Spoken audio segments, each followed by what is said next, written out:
She was 10 months old. She had no fear. She crawled across 8 meters of cold marble floor, pulled herself up using the trouser leg of the most dangerous man in Seoul, looked up into his unreadable face, and said, "Papa." The room stopped. He stopped.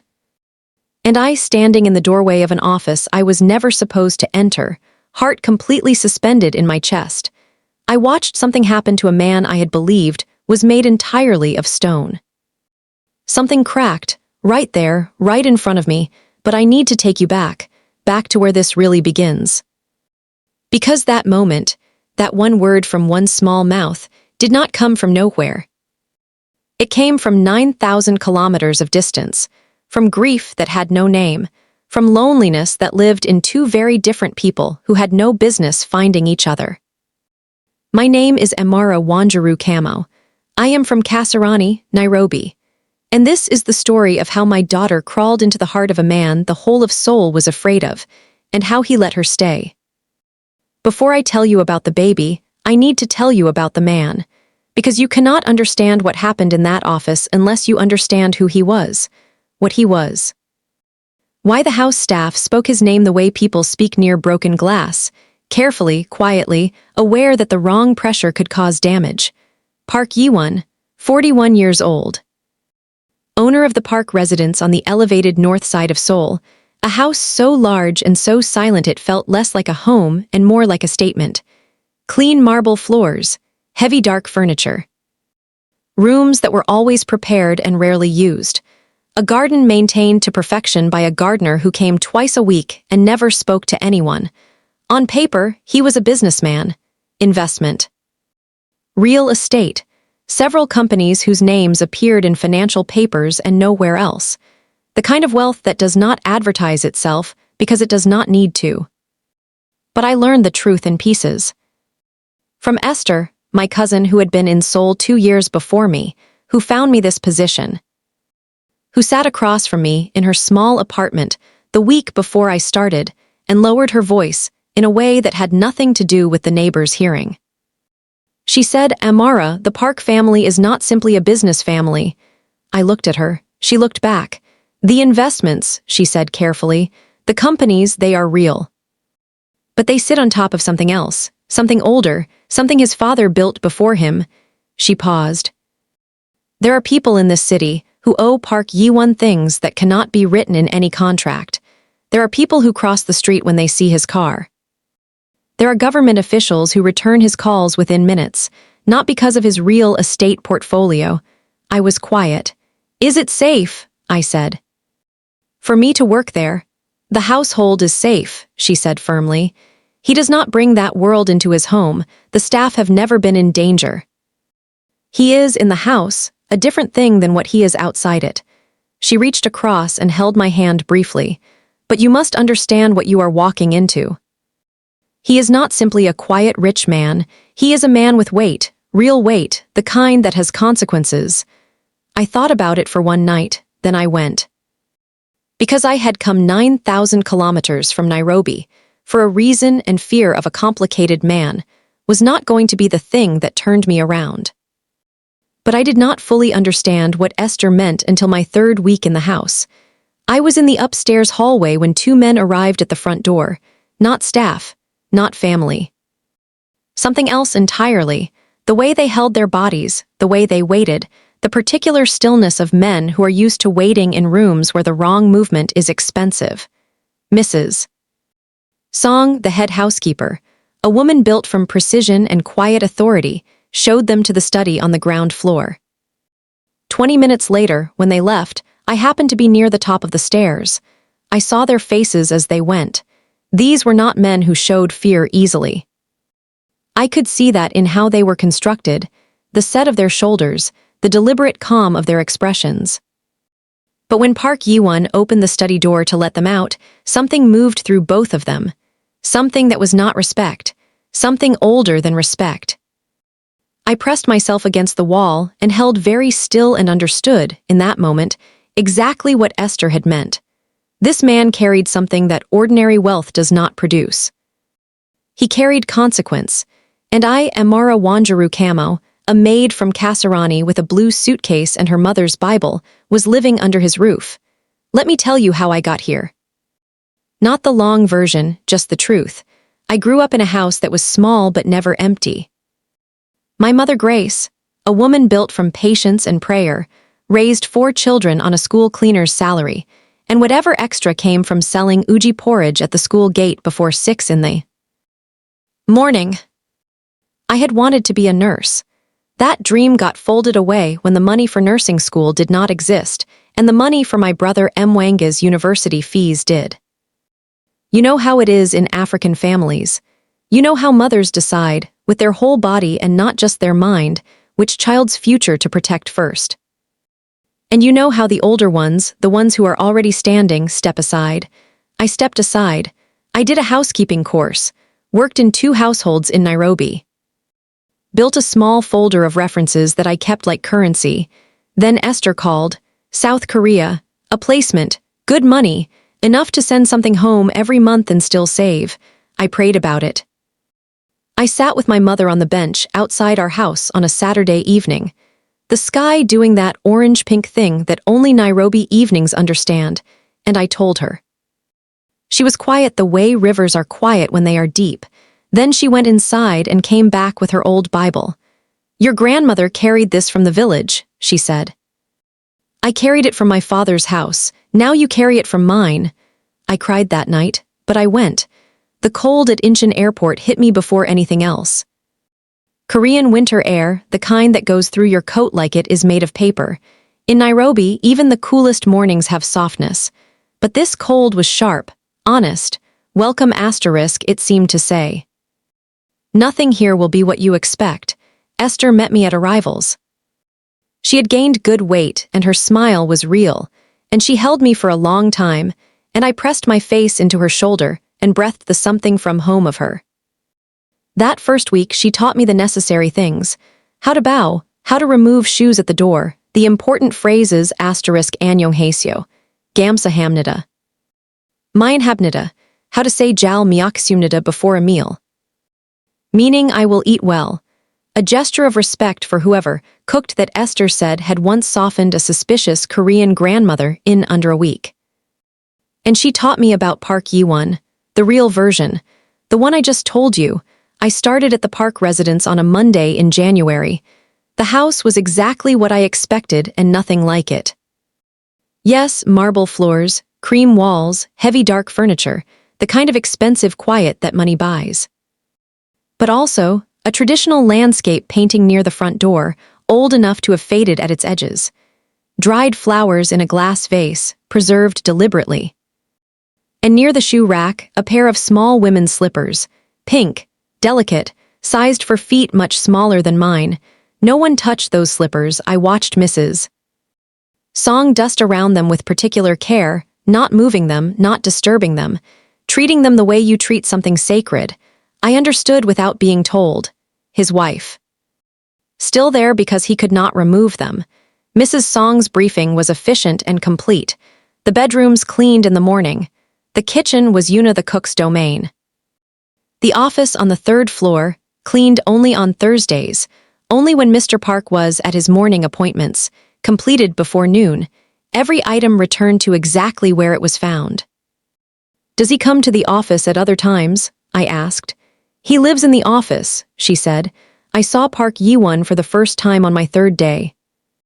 He came out of his bedroom in a dark suit, the kind made specifically for one body, hair slightly too long, face angular and completely closed.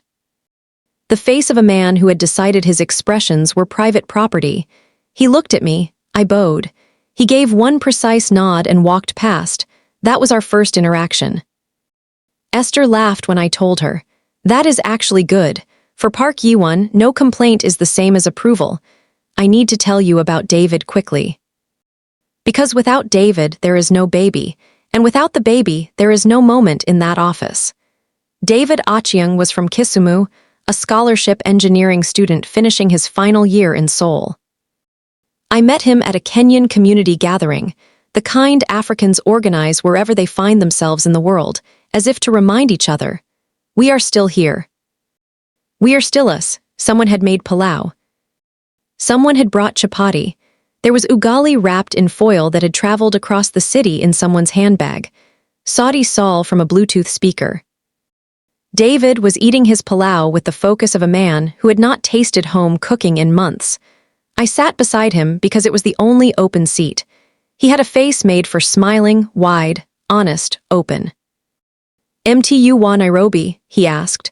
"Kasarani," I said. He grinned. "I used to have a cousin in Kasarani." "Everyone has a cousin in Kasarani," I said. We laughed. That was the beginning, 4 months. Quiet, honest, necessary, 2 people from the same distant home finding comfort in a foreign place. Walking the Han River.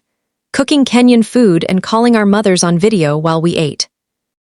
But David had plans already made before he met me. A research placement in Germany after graduation.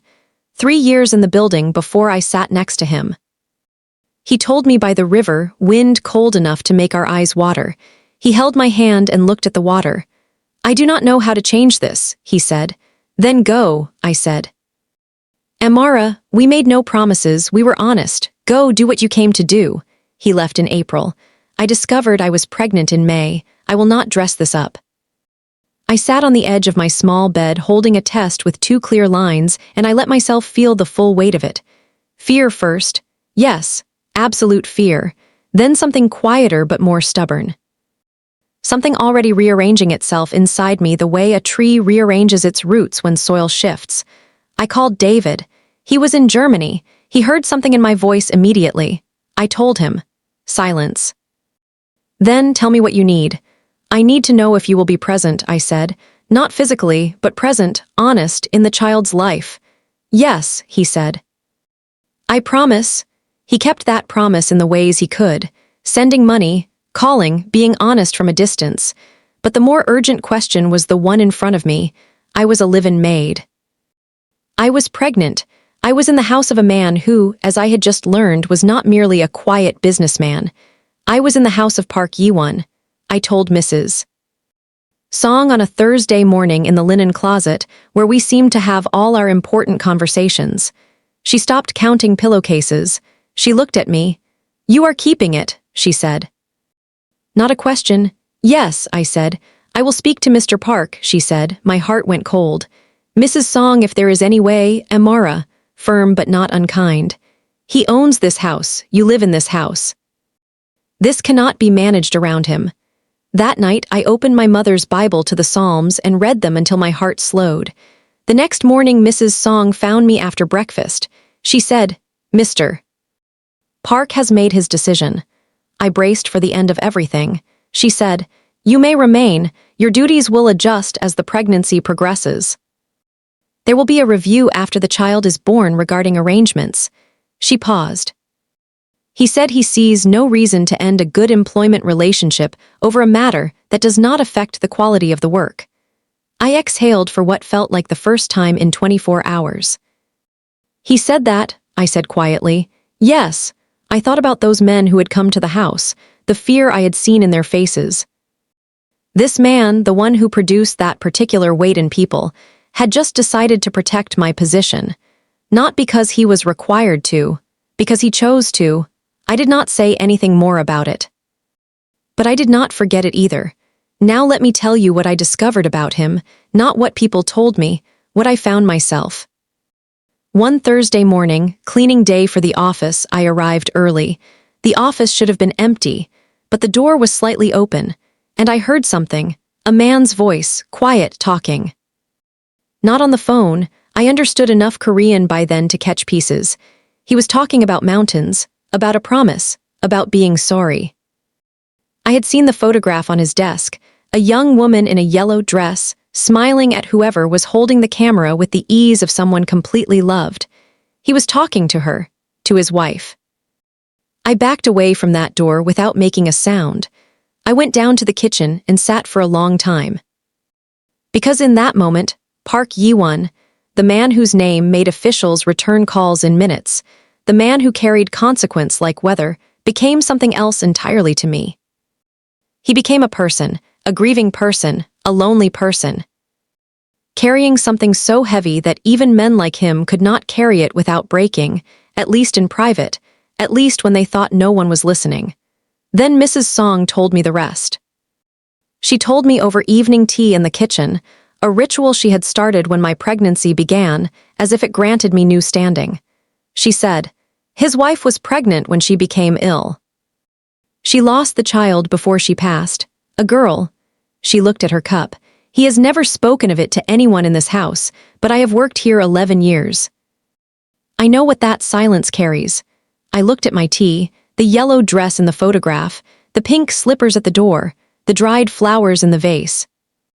All of it suddenly speaking a language I could now fully hear. Why are you telling me this? I asked carefully. Because you are perceptive, she said. And perceptive women should have correct information before they misread what they are seeing. We sat in the kitchen with all that weight between us. I thought about a man who had lost his wife and his daughter in the same season. I thought about the small human being growing inside me. And I thought about things I had no right to think about yet, but thought anyway, the way you think things in the quiet of kitchens when no one is watching. My daughter was born in September. Mrs. Song came with me to the hospital without being asked. She simply appeared that morning when my contractions started, dressed in her neat coat, keys in her hand. Come, she said. She sat in that waiting room for 8 hours. When the nurse came to tell her the baby had arrived, healthy, strong, a girl, Mrs. Song stood very straight and gave one nod, the way you nod when news arrives the way you hoped. She came into the room. She looked at me.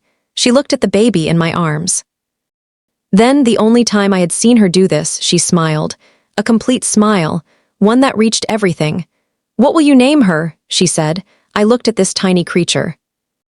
This impossible, necessary 9-month miracle. This child who had survived a foreign pregnancy and a distant father and a mother who cried at night, but got up every morning and kept going. Zawadi, I said. It is Swahili. It means asterisk gift. Mrs. Song tried the word carefully. Zawadi, she repeated. Yes, I said.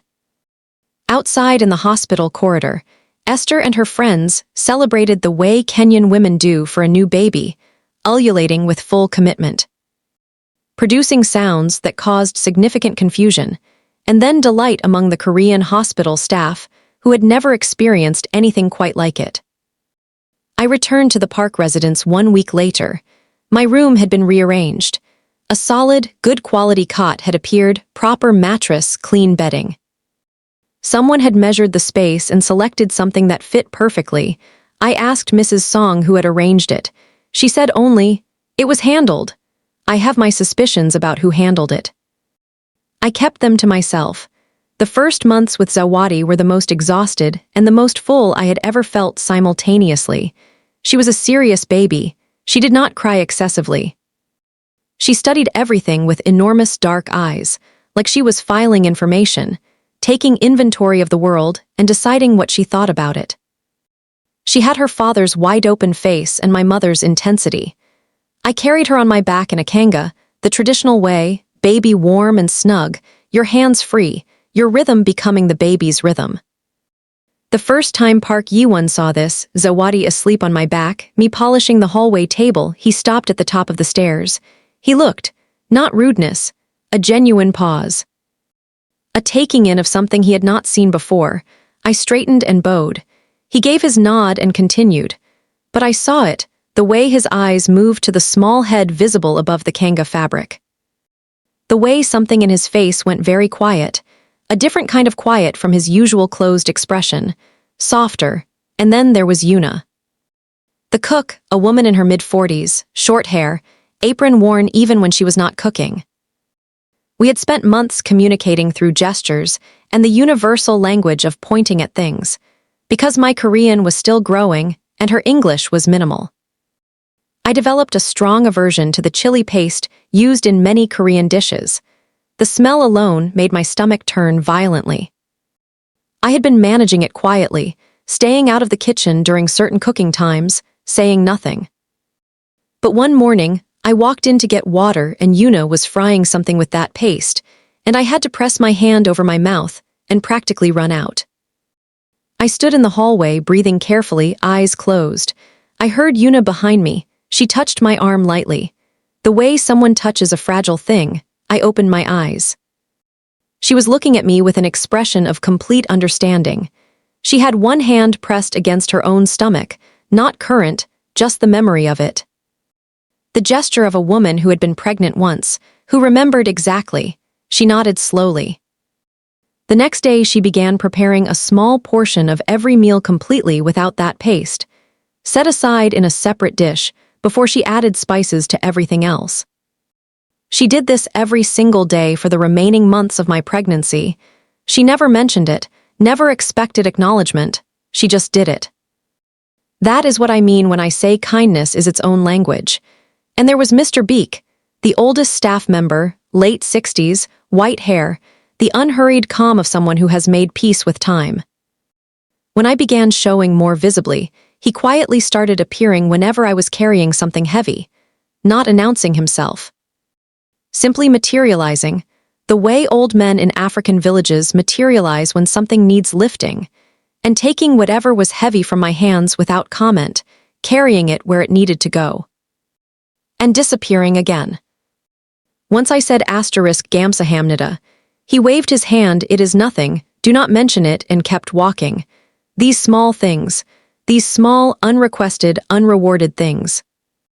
They are what the Korean word nunchai is about, reading what a room needs without being told. And what my mother's Kikuyu wisdom calls guthiai naandu, going with purpose, toward what needs to be done. Different languages, same understanding. Zawati grew fast. By 8 months she was crawling, not tentatively but with full conviction, like she had made a decision about where she was going and nothing was going to complicate that. She had no concept of hierarchy, no understanding of territory, no awareness that there were rooms in this house she was not meant to enter and people whose space required invitation. She was a baby. The world was simply a series of interesting places connected by floors she could move across. The Tuesday it happened was ordinary in every way. I had put Zawati down at 10 in the morning. She had eaten, she was warm, she was drowsy, all conditions correct. I covered her, turned on the small fan she liked for background sound, and slipped out to clean the upstairs bathroom. 15 minutes, maybe less. When I came back, the cot was empty. That specific terror, the terror of a mother who has turned her back one moment too long, it leaves no room for anything else. It is absolute. It takes over every system in your body simultaneously. I checked the hallway, called her name quietly, then louder. The staircase gate was still closed. She had not gone down. I turned the other direction. The office door, Park Yiwon's office, always closed, was open. Not open the way someone leaves a door open deliberately. Open the way a determined 10-month-old pushes a door that was not fully latched, with both hands, with the full weight of her particular stubbornness, and crawls through the gap. I walked to it quickly. Some instinct said, be quiet, be careful, do not burst. I pushed it open slowly, stepped inside, and I froze. Park Yiwon was at his desk. The position I always found him in, jacket on, posture straight, papers in front of him, pen in hand. The afternoon light through the large window behind him turned the room golden and still. And Zawadi, my 10-month-old daughter, had crawled all the way across that marble floor, 8 meters, 9, a marathon for a baby. She had pulled herself up using the leg of his chair, because Zawadi always grabbed whatever was nearest to help herself stand, without consideration for what or who it belonged to. She was standing. Both small fists holding his trouser leg, looking up at him, and Park Yiwon had gone completely still. The pen was still in his hand, the papers were still in front of him. His entire body had simply stopped, like someone had reached inside the mechanism and paused everything. He was looking at her. She was looking at him. I opened my mouth and Zawadi said it. Clear as water, warm as morning. She looked up at this man, this powerful, dangerous, grieving man in his expensive suit in his important office, and she said, Papa. The silence after that word was the loudest silence I have ever stood inside. It had weight, it had temperature, it pressed against the walls of that office like something trying to get out. Park Yiwon did not move, he was looking at her. And I was watching something happen on his face that he could not stop. Something he had no defense against, because no one builds defenses against this specific thing. Against a 10-month-old baby with her whole innocent heart looking up at you and placing you in the most important role in the world. His jaw shifted. A muscle moved near his eye. And then, from a man whose face I had never seen break from its controlled expression, from a man who had carried 3 years of unspeakable grief in absolute silence, from a man who had lost a wife and a daughter in the same devastating season, his eyes filled. He did not let the tears fall, he held them, the way certain men hold everything with enormous effort and enormous cost. But they were there, visible, real. He looked up at me then. And I was standing in the doorway of his private office, heart suspended completely, one hand pressed against the door frame, and I had no words. None. All the careful professionalism, all the practiced distance of 11 months of respectful service, it all simply left me. What came out was the truth. She is 10 months old, I said quietly. She does not know, I stopped. I am sorry, I am so sorry, she is fast and I did not. He looked back down at Zawati, who was still standing there, still holding his trouser leg with both fists. Looking between the two of us now, her head moving from him to me and back, sensing the shift in the room the way babies sense everything, with their whole body. Then she did something that ended me completely. She let go of his trouser leg.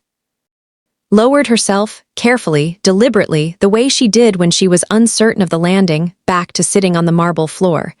She looked up at him one more time, and she smiled. That asterisk smile, the one that opens her entire face from corner to corner, the one that scrunches her nose, the one that is not shy or tentative or asking permission, but simply fully committed. A sunrise smile, the most honest thing in any room it enters. Park Yi-won looked at that smile, and something in him that had been very closed for a very long time opened, not dramatically. Not with a sound, just the way a door opens when the latch finally gives. Quietly, completely, he reached into the desk drawer, slowly. He placed something on the floor in front of her. A wooden toy, a small painted bird that moved its wings when you pressed its tail. The kind of toy you give to a baby. He had been keeping it in his desk. Zawadi looked at it. She picked it up. She pressed the tail. The wings moved. The sound she made between astonishment and pure joy filled that silent office like sunlight fills a room when someone finally opens the curtains. He watched her, and the tear that he had been holding, the one he had been holding with everything he had fell, just one. He turned his face slightly away. He cleared his throat. He said in a controlled voice that was working very hard to be controlled, "She is safe." "Yes," I whispered. "Good," he said, and he turned back to his papers. I collected Zawadi from his office floor. I walked down the hallway. I made it to the bathroom before I sat down on the edge of the tub and pressed my hands over my face and cried without sound for a full 2 minutes. Not from sadness. From the particular weight of witnessing something sacred in a person who did not know you were watching. Nothing changed immediately. Real things do not work that way. But something had shifted, the way ground shifts after rain, not visible on the surface, different underneath where the roots are. Park Yi-won did not mention the incident, not that day. Not the following day, but the following Thursday, cleaning day, I arrived at the office and the door had been left fully open. It was always closed before, always. I cleaned carefully, returning every item to its exact place. As I was leaving, I noticed something on the corner of the desk. The wooden bird, it had been moved from the drawer to the desk surface. Where Zawadi could reach it. On her next visit, if there was a next visit, she would not have to wait for it to be given to her. It would simply be there. He began asking about her. Passing questions in the hallway, brief, specific, purposeful, how she was sleeping, whether she had seen a doctor, whether she was eating. Not small talk, Park Yi-won did not do small talk. But genuine questions, asked in a tone that was professional and underneath the professionalism, genuinely concerned. I answered honestly, without making it more than it was. Once I told him Zawadi had said a new word. Nyang nyang asterisk, I said, which is apparently how she says Yuna's name. Something moved in his face. She is observant, he said. She is her mother's daughter, I said, and immediately wondered if it was too personal. He said, almost to himself, yes, and walked on, but I carried that yes with me for the rest of the day. Then Zawati found him, not once, not accidentally, repeatedly, with intention. If he was in the living room, she appeared, crawling to him, sitting at his feet, examining whatever was within reach while he read. Not demanding, not performing, just present. Doing what she did in proximity to him, he did not send her away. He did not pick her up or interact extensively. He just allowed it. And gradually, the allowing began to have small variations. She grabbed a paperweight from the coffee table once, and he reached over, without looking up from his reading, and replaced it with the wooden bird. She pressed the tail. Wings moved. That sound again, that sound of a child discovering joy. He glanced at her, looked away, but there was something at the corner of his mouth, the very beginning of something real. Then one Saturday, he did something that made the entire household go quietly extraordinary. He came into the kitchen at dinner time, not for water, not for Mrs. Song. He sat down. At the kitchen table, where the staff ate, Mrs. Song came in and stopped in the doorway. I heard the pause in her movement before I turned around. He said simply, Yuna made bibimbap. Yuna at the stove turned around with an expression she immediately rearranged into professional neutrality. Yes, sir. You would prefer it in the dining room. No, he said, pause. If there is enough. That was how Park Yi-won ate dinner at the kitchen table with his household staff for the first time in 11 years. Zawadi sat on my lap and ate soft rice and examined every person present with equal fascination. When she reached toward his bowl, I caught her hand. No, Zawadi. He pushed the bowl toward her. Not toward me, toward her. Let her, he said. She examined the bowl, found nothing grabbable, lost interest, turned her attention to Mr. Beek's sleeve, which she had identified as an interesting texture. The table was not loud, but it was warm. And that warmth, the kind that comes when people who have been separate decide, for one evening, to share the same space without armor, had been missing from this house for a very long time. I need to tell you about the trouble, because stories without conflict are not honest stories, and what was building inside those walls was about to be tested by what lived outside them. Park Yi-won's older brother was named Park Yi-jun. He visited on business matters. A careful man, the kind of careful that has been trained, not born. He always wore his suit perfectly.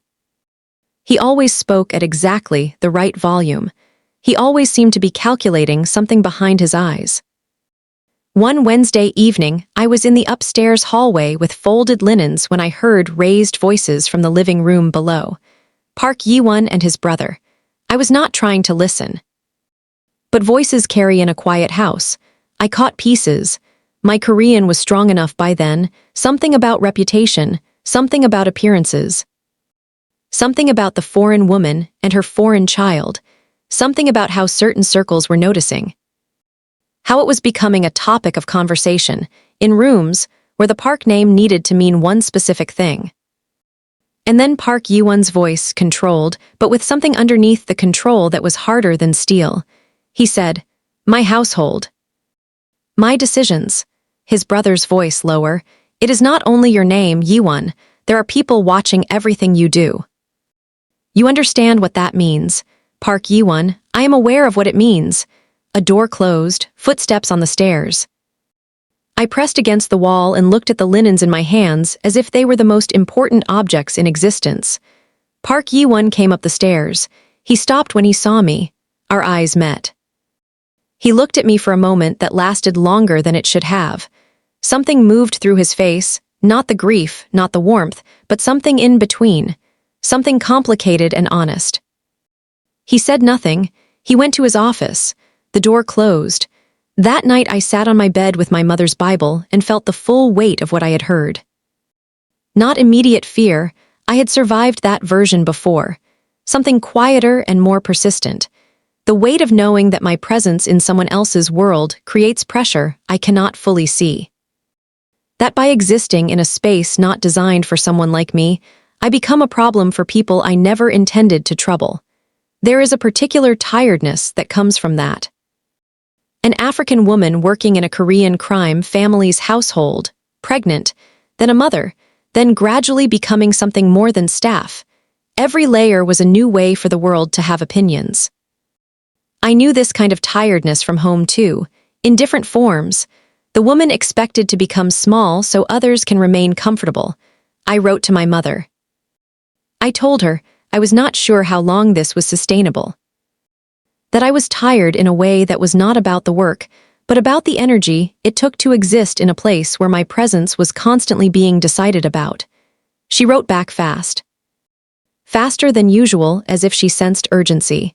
She said, "Amara, when your grandfather was young, he farmed on land his neighbors said was too difficult, too rocky, too far from the water. Every season they waited for him to fail. Every season he grew something, not always much, but always something. Do not let the ones watching for your failure convince you that you are failing. Grow what you can grow where you are planted." I read it 3 times. I slept. 3 days later, Mrs. Song came to me. She said Park Yi-won had also received pressure from his mother, Park Myung-ya, who had concerns about the arrangement. She said he was expected to give a response by the end of the week. And then she told me what happened at breakfast on Friday morning when he gave it.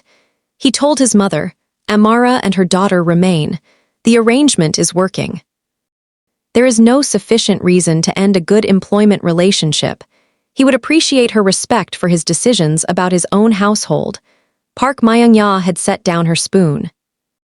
Looked at her son for a long time, said, "Very well." Mrs. Song told me this in the linen closet and then looked at me directly. "He chose this position over his mother's preference," she said. "In this family, that is not a small thing. Do not waste it." That afternoon, I went to the 3rd floor. The office door was open. He looked up. I bowed. "Mr. Park." "I want to thank you." He looked at me for a moment. "You heard," he said. "Yes," I said honestly. He was quiet. Then, "A child should not be uprooted unnecessarily. It causes harm." I held that sentence. I held it carefully, because I knew, with everything Mrs. Song had told me, that he was not speaking only about Zawati. He was speaking from a loss 3 years old that he had never once named out loud to anyone. "Yes," I said quietly, "it does." He nodded, went back to his papers. I went back to my work. But I carried what he said the way you carry something that has changed its weight since you picked it up. Park Myung-ya visited on the 1st Sunday of every month. A small, elegant woman in her late 70s, white hair in a neat traditional style, the manner of someone who has had opinions about everything for many decades and the authority to express them. She had not paid much attention to me before. I was staff. In certain social hierarchies, the people who keep the world running are simultaneously essential and invisible. I had learned to be invisible when required, but one Sunday she arrived, and Zawati was in the front garden. I had her in a bouncy seat in the corner while I trimmed the hedge. A warm day. Zawati loved being outside. I loved having her close when I worked. Park Myung-ya came through the front gate. She stopped, saw Zawati. Zawati saw her. One moment, the two of them considering each other across the garden path. Then Zawati did what she always did with new people. She studied them with the full inventory capacity of her remarkable eyes, tilted her head, and produced the sunrise smile. Park Myung-ya turned to look at me. I bowed respectfully and offered to bring Zawati inside. She said nothing, walked into the house. I thought that was the end of it. It was not. The following month, Park Myung-ya arrived on a morning of unexpected warmth. One of those early spring days Korea offers like an apology for the hard winter. Zawati was walking now. And Zawati, who feared nothing, walked toward Park Myung-ya the moment she came through the gate. I moved forward, "Zawati," but Zawati had reached her. She looked up at this elegant older woman. Park Myung-ya looked down. Zawati held up her hand. In it, a small yellow flower, the first of the spring blooms, collected from the garden border. She held it out the way she held everything out to everyone. The offering, the gesture of I see you and I come in peace. Park Myung-ya looked at the flower, then at Zawadi's face. And she crouched down, not easily, with the careful lowering of a woman whose knees remember being young. She came down slowly to Zawadi's level and she took the flower. She examined it. Then she looked at Zawadi's face and said something quiet in Korean. Not to me, not to Mrs. Song at the door, something low and private, the fragment of wonder. Zawadi, sensing the shift in the air, leaned forward and placed her small hand against Park Myung-ya's cheek, the way children do. In every culture, every country, every corner of this complicated world, children reach for faces because faces are the map of another person and they want to know where they are. Park Myung-ya went completely still. She closed her eyes. She held her breath. When she opened them again, her face had released something that had been held for a very long time. She stood slowly. She looked at me. And she said, Mrs. Song translating quietly, she has her grandfather's gesture. My husband, when he wanted to show you that he was truly with you, he would put his hand on your face like that. She went inside. And from that month forward, she brought something for Zawadi every visit. A book, a soft toy, small painted wooden blocks, never making ceremony of it. Simply bringing the thing and placing it near Zawadi with the practiced care of a woman who has been a grandmother before and knows. The gift is not the object. The gift is the intention. What none of us realized was this was only the beginning. Thank you for listening to this story. If it meant something to you, there's more like it here. You're always welcome to come back for more.